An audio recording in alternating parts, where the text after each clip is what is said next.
కృతజ్ఞతాస్తుతులు చెల్లిస్తున్నాను. సేవకునికి కూడా వందనాలు చెప్తున్నాను. వచ్చిన వారందరికీ కృతజ్ఞతాస్తుతులు. నేను చెప్పబోయే సాక్ష్యం ఏంటంటే, నెల క్రితం ఉంది. మరి నాకు అవకాశం దేవుడు ఇవ్వలేదు. మరి ఈ దినం నిలబెట్టుకొని సాక్షిగా నిలబెట్టుకొని మరి చెప్పడానికి కృపనిచ్చిన దేవాతి దేవునికి ముందుగా వందనాలు స్తోత్రాలు చెల్లించుకుంటున్నాను.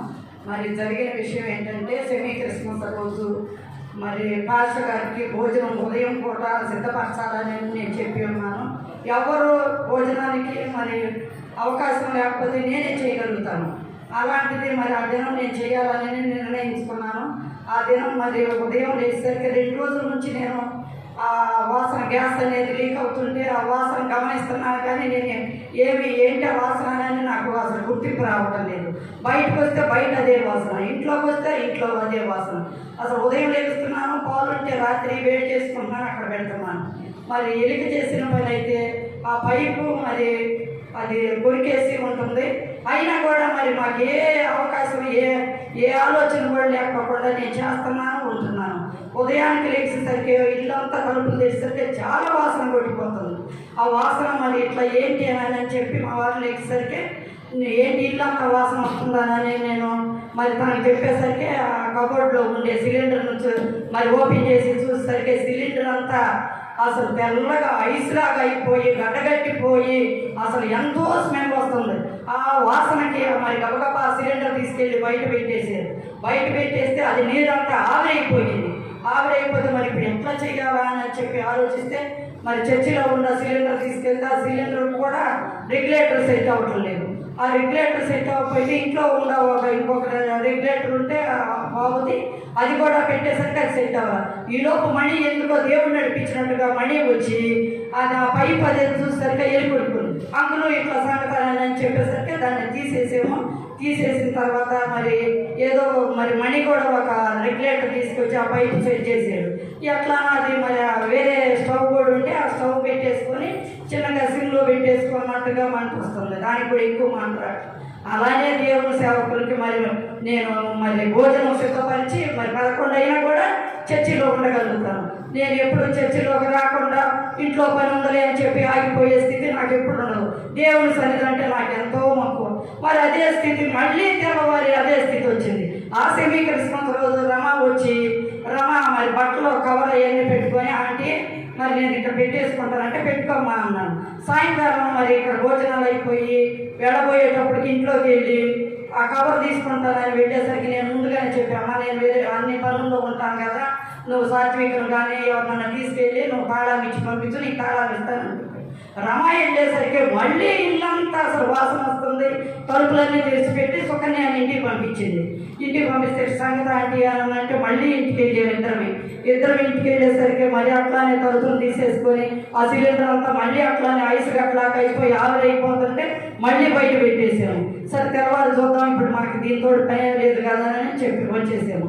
అట్లా 2 సార్లు మరి ఏ దుష్టుడు మరి ఆ ఏ ఆయుధాన్ని మా మీదకు విసురుతున్నా కూడా ఎటువంటి కృప లేకుండా మరి ఎటువంటి ఆపద లేకుండా దేవుడు మా మీద ఆయన కృప నుంచి ఆయన హస్తాల నుంచి ఈరోజు ఈ దినము ఇక్కడ నిలబడగలిగామంటే దేవుడు ఎంతో చేసిన మీద అన్నమాట. అలాంటి స్థితిలో ఇంకొకసారి అయితే మరి పెద్దమ్మాయికి వచ్చింది. పెద్దమ్మాయి ఆ పాపను తీసుకెళ్ళి ప్రిన్సిని తీసుకెళ్ళి సార్ అట్లానే మరి ఎక్స్ తీసుకొద్దామని వెళ్ళేసరికి మార్కెట్ దగ్గరికి వెళ్ళేసరికి మరి ఇక్కడ డ్యూటీలు చేసిన తను కాబట్టి అందరు నమస్తే సార్ అని అంటూ ఉంటారు. మరి వారితో మాట్లాడుతూ బండి స్టాండ్ చేసేయాలనుకున్నారేమో మరి అక్కడ పెట్టి పక్కన తిరిగేసరికి ఆ బండి తన మీద పడిపోయింది.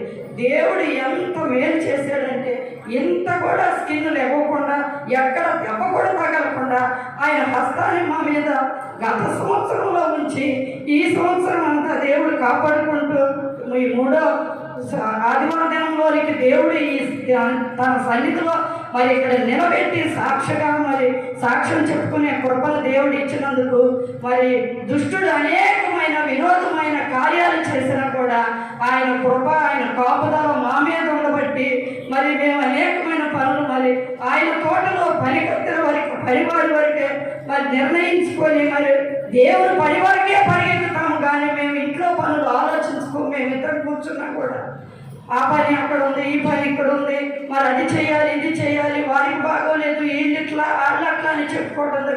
మేము ఇంటి పనులు ఇంత మాత్రం కూడా ఆలోచన చేయము.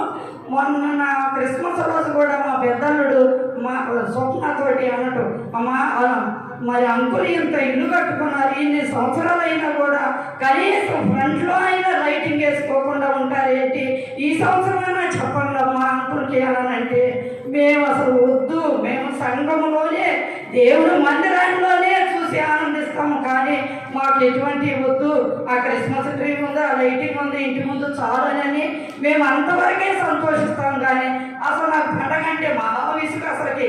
ఆ పండగలు వచ్చి మరి పండగ వచ్చిన తర్వాత మరి ఆ ఇల్లు ఒళ్ళు అంతా గొలవటం తప్పితే ఏం లేదు, ఇంటి పనులని అని చెప్పి నేను ఎప్పుడు విసుగ్గా ఉంటుంది నాకు. అసలు దేవుడి పని అంటే మటుకు పరిగెత్తి కొడతాను. నాకు మరి అరికాళ్ళు బాగవు, మోకాళ్ళు బాగవు, ఏ అవయవం బాగాదని దేవుని సన్నిధిలో ఎప్పుడు కూర్చొని ఏడ్చుకుంటా ఉంటా, దేవుని సన్నిధిలో ప్రార్థన చేసుకుంటారు. అయినా కూడా ఏ అవయవం బాగోపోయినా ఏదో ఒకటి ఉండుకోవటం, ప్రార్థన చేసుకోవడం, పరిగెత్తే కృపనే దేవుడు నాకు ఇచ్చాడు. కానీ కూర్చొని సోమర్తనంగా ఉండే స్థితిని మట్టుకు దేవుడు నాకు ఇవ్వలేదు. మరి ఇన్ని సంవత్సరాలు దేవుని సన్నిధిలో ఉంటూ దేవుని కృపలు దేవుని పని చేసే వాళ్ళలాగా నన్ను మా వారిని సిద్ధపరిచినందుకు ఆ దేవాది దేవునికి వేలాది వందనాలు స్తుతులు చెల్లించుకుంటున్నాను. ఈ నూతన సంవత్సరంలో దేవుడు మరి ఈ రీతిగా మరి 3 వారాలు దేవుడు మరి ఆయన కృపనిచ్చి ఈ రీతిగా సాక్షిగా నిలబెట్టుకుంటున్న దేవునికి వేలాది వందనాలు స్తోత్రాలు చెల్లించుకుంటూ ఈ చిన్న సాక్ష్యాన్ని దేవుడు దీవించును గాక. దేవునికి మహిమ కలుగును గాక.